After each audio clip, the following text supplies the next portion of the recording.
আসসালামু আলাইকুম ভিউয়ার্স। আমাদের বাসায় গ্যাস নাই, গ্যাসের খুবই ডিস্টার্ব, আসে যায় টাইম মতো থাকে না। এই জন্য আজকে আপনার ভাবিকে বললাম মাটির চুলায় পরোটা বানাও।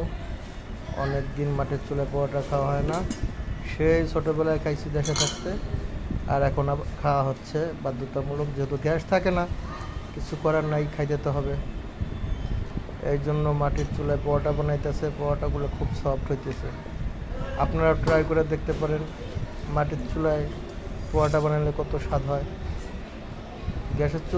গ্যাসের চুলা থেকে মাটির চুলায় পরোটা বানাইলে স্বাদটা বেশি হয়, তরকারিও রান্নলেও স্বাদ বেশি লাগে। ঠিক আছে, দেখেন খুব কষ্ট গরমের ভিতরে, আর বাসার ভিতরে তো পাক করা নিষেধ, তারপরেও পাক করতেছি, কারণ নষ্ট হয়ে যায়, ফলে ময়লা লাগে, কালি উঠে, তারপরেও করতেছি, খাইতে হবে, কিছু করার নাই, কারেন্টও থাকে না।